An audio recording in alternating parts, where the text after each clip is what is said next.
Today, I'm going to be addressing a coolant leak that I discovered as I was going back together on my engine rebuild.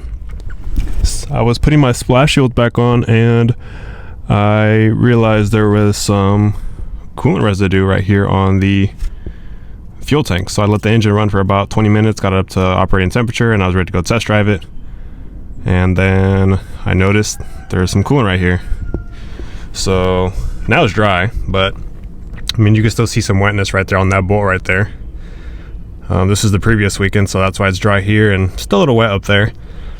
And the coolant leak is coming from this coolant tube right here. So this coolant tube runs above the fuel tank, unfortunately, and this tube is actually discontinued, unfortunately. So my solution today is to run a long heater hose from the engine, so from the engine area all the way towards the front of the vehicle. So as you can see right there, there's some coolant residue right there as well, like a greenish color right there on the pipe itself.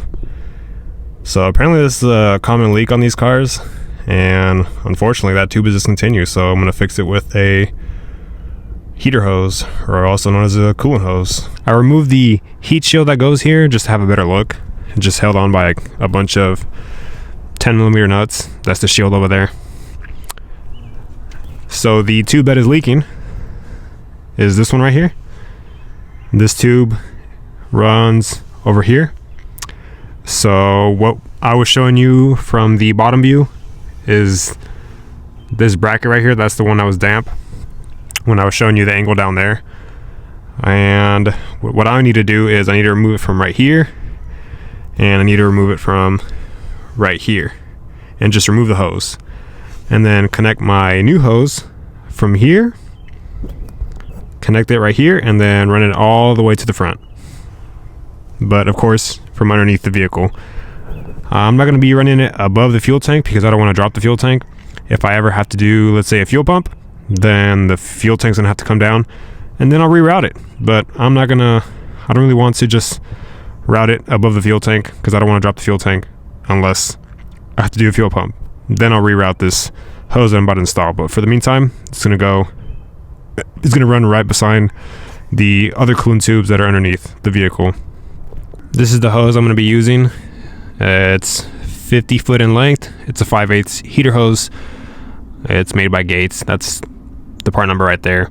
Got on Amazon. It was way cheaper than buying it by the foot at a parts store. So I'll link this down below. That way, if you're trying to do the same fix, you can pick up the exact same hose. I didn't use all 50 foot of the hose. I probably didn't even use half of that. At the time when I purchased this bulk hose, it was just priced better compared to purchasing a 25 foot roll. So I just opted to get the 50 foot roll. And then I used a pair of PVC cutters to make the cut whenever I found out the length that I needed whenever I had got my routing done. I'm going to go ahead and finish removing all the plastic shield that runs underneath the car, just held on by a bunch of 10mm bolts that look like this. So I'm going to go ahead and remove them all because the hose is going to be routed underneath this plastic shield, and I also need to have access to be able to drain the coolant from the coolant tubes. So here I'm removing the radiator cap on a cool engine. The engine is not hot, so it has no pressure built up, so I can remove the radiator cap safely. And the reason I'm removing it is because I want to drain the coolant faster whenever I remove the drains on the coolant tubes. So with all the plastic shields removed, I now have better access to the hole underneath, and I can see these two drains way better. So I'm going to go ahead and remove this bolt right here and that bolt right there. And keep in mind there is washers right here. Honestly, you can reuse them. I'm going to reuse them. There's washers right there, and if they were to leak, then I'll replace them, but you can go ahead and reuse them. So I'm going to remove these two and then let the coolant drain, and then I'll move up to the radiator. And then I also have a clean bucket right here because I'm going to be reusing this coolant. I'm just going to strain it because I just put this coolant in a week ago, so it's brand new coolant. So with the radiator cap removed, this coolant flows out a whole lot faster and it comes out with force. So time to remove this one now. See, this is the washer that I was talking about. These bolts have a little crush washer on them. This is like, looks like a fabric kind of one. This is probably OEM, but if you have copper ones, you could also use those. So I got both drain tubes draining, so I'm just gonna go ahead and wait it out, and then whenever it's done draining, I'm gonna close these up and then move up to the front towards the radiator. So the radiator drain just has one of these petcocks right here. You just twist it counterclockwise by hand. Just grab your hand and whoop, counterclockwise, pull it all the way out, and it comes out. And you can put a hose on there if you'd like to just make less of a mess, but I'll just clean all this up. Another thing is, well, honestly, draining the radiator probably wasn't necessary.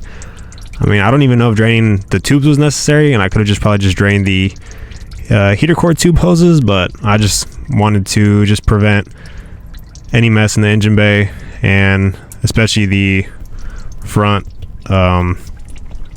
compartment up here whenever I take the heater core hoses off.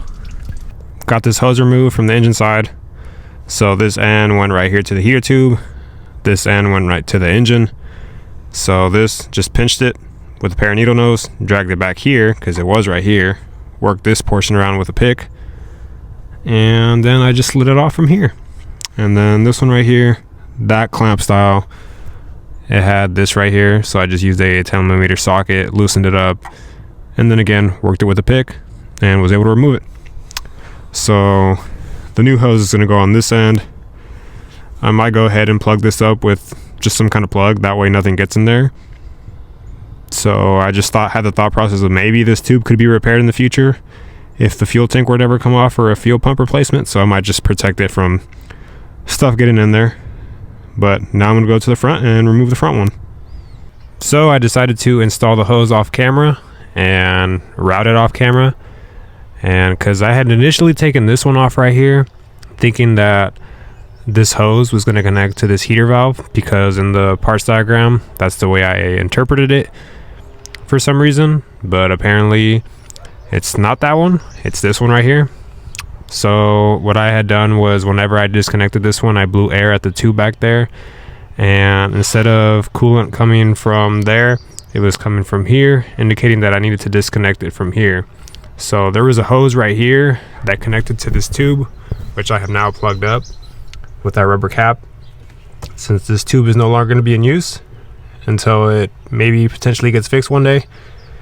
But now I have the hose running from the back of the car all the way up here up front to the heater core, and I just did it this way, that way it's not kinked and I can still do maintenance like replace the battery. I just have to lift it up like that. So I'm gonna go ahead and share the route. So my routing is, well, of course the hose goes here, and then I got it this way, that way it's not kinked up, and I have it above this electrical connector over here for the power steering, and then it's riding right next to this heater core hose right here, so it's right there, a little bit more towards the driver's side, and I'm gonna make my way down, that way I can show the angle from down below. Alright, so I'm underneath the car towards the front. This line right here is the AC line, and then right here towards the left is where I have the heater core hose installed. See, I'm pushing it right now. That's the heater core hose that I have routed. Right here I have them zip tied together. Then I have it right here, also zip tied together. The three hoses I have zip tied together: the AC line, heater core hose that I installed, and this metal coolant tube. So just following it along, I have it like this. It's in between the coolant tube and the AC line. And over here, I have it underneath the emergency brake assembly for the cables. I just had to lower this down, that way I could slide this hose underneath.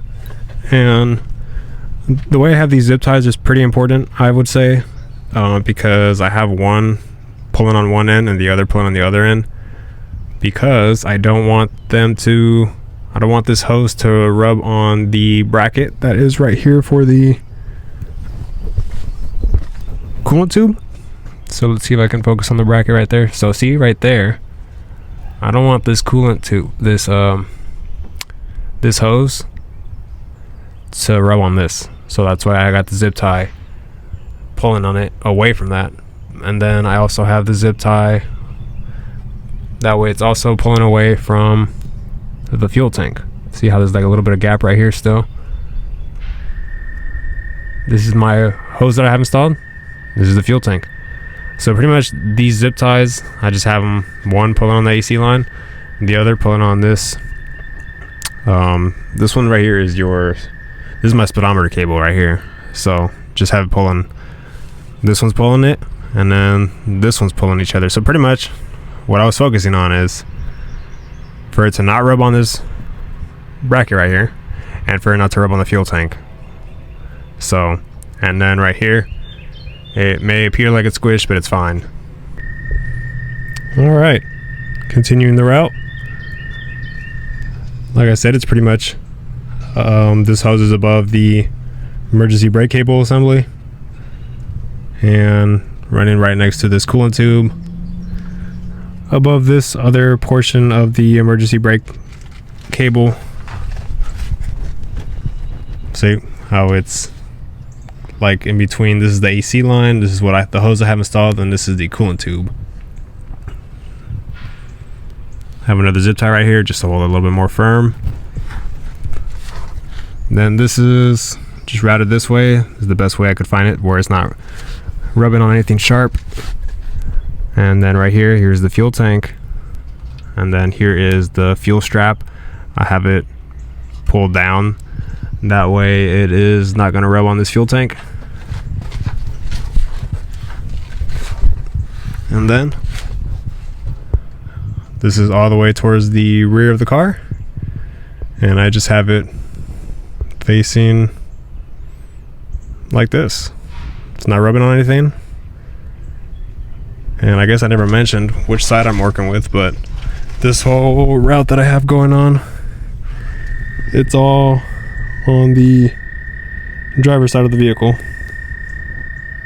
Even though the original tube was running on the passenger side, I ran all this on the driver's side. So when it gets all the way up front, I could do that curvature that you saw above the battery. So now I'm going to make my way towards the engine bay up top, that way I can show you how that looks.